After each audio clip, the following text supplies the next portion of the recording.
Hi guys, it's me Amrita. ഇന്നൊരു mini evening വ്ളോഗാണ്. എൻ്റെ അമ്മയുടെ കൂടെ കുറച്ച് സാധനങ്ങളൊക്കെ മേടിക്കാൻ വേണ്ടി പോവാണ്. അപ്പോൾ എൻ്റെ നാടും നാട്ടുകാരും ഇല്ലെങ്കിൽ എൻ്റെ സ്ഥലവും കാര്യങ്ങളാണ് ഇതിൽ ഞാൻ മെയിൻലി കാണിക്കുന്നത്.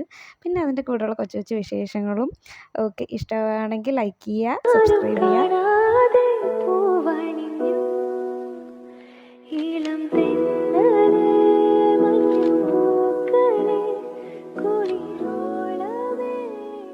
ഇതുവരെ ഉള്ളത് നല്ല രസമുണ്ടായിരുന്നു. ഞാൻ പെട്ടുപോയത് ഇവിടെ വന്നിട്ടായിരുന്നു. മെയിൻ റോഡ് വഴി നല്ല ദൂരം ഉണ്ടെന്ന് എളുപ്പ വഴിക്ക് വേണ്ടി വന്നതായിരുന്നു ഗൈസ്. പെട്ടുപോയി. എൻ്റെ പൊന്നോ, ഇത് കയറാൻ പറ്റിയ പാട് എനിക്ക് മാത്രമേ അറിയുള്ളൂ. പക്ഷേ എൻ്റെ അമ്മ ഡെയിലി ഇതുവഴിയാണ് പോകുന്നതും വരുന്നതും ഒക്കെ. എങ്ങനെയാണെന്ന് എനിക്കറിയാൻ പാടില്ല. മനുഷ്യൻ്റെ കിളിക്കൂട് ഊരിത്തെറിച്ച് നിന്നാലും പ്രഹസനത്തിന് ഒരു കുറവില്ലാത്തതാണ് ഈ ഞാൻ. എന്തായാലേ പ്രഹസനം മുഖ്യം പികളേ. എന്നിട്ട് നല്ല രീതിയിൽ കയറാനുണ്ടായിരുന്നു. അങ്ങനെ കയറി മനുഷ്യൻ്റെ അടപ്പിളവി. ഇതിൻ്റെ കൂടെ മഴയും കാര്യങ്ങളായത് കൊണ്ട് ഇലയൊക്കെ ആകെ അലമ്പായിട്ട് കിടക്കണം. എത്ര വട്ടം ചിറക് പിടിച്ച് വീഴാൻ പോയെന്ന് എനിക്ക് തന്നെ അറിയത്തില്ല. അതിൻ്റെ ഇടയിൽ കൂടെ ഈ ഫോൺ പിടിക്കുന്ന പരിപാടി. ഈ വ്ളോഗേഴ്സിനെയൊക്കെ സമ്മതിക്കണം. അവരെന്തോരം കഷ്ടപ്പെട്ടാണല്ലേ വ്ളോഗ് ചെയ്യുന്നത്.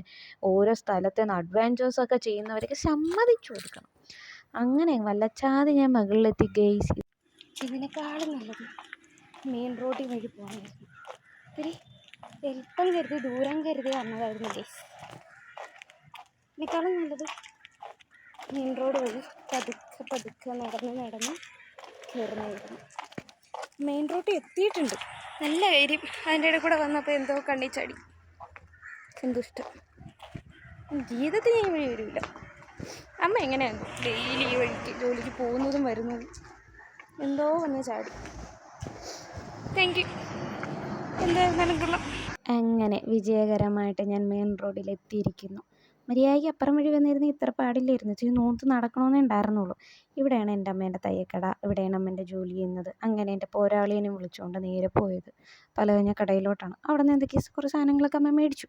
പിന്നെ കൈക്കൂലി ഇല്ലാത്ത ഒരു പരിപാടിക്കും നമ്മളില്ല. കൈക്കൂലി മുഖ്യം പിള്ളേ ഒരു ഷവർമ്മ മേടിപ്പിച്ചു. അത് കഴിഞ്ഞിട്ട് അവിടുത്തെ മീനിൻ്റെ പുതിയ പരിപാടിയാണ്. ഇങ്ങനത്തെ ഹൈടെക് മീൻ വണ്ടിയൊക്കെ ഞാൻ ആദ്യമായിട്ടാണ് കാണുന്നത്. നിങ്ങളവിടെ ഉണ്ടോ?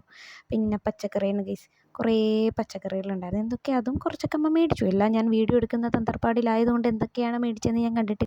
എഗെയിൻ കൈക്കൂലി ഐസ്ക്രീമാണ്. ഒരു ചെറിയൊരു ഐസ്ക്രീം. കൈക്കൂലി ഇല്ലാത്ത ഒരു പരിപാടിക്കും ഞാനില്ല. ഇനി കുറച്ച് നേരം എൻ്റെ നാട് എങ്ങനെയാണെന്ന് ജസ്റ്റ് ഒന്ന് കണ്ടിട്ട് വരാം.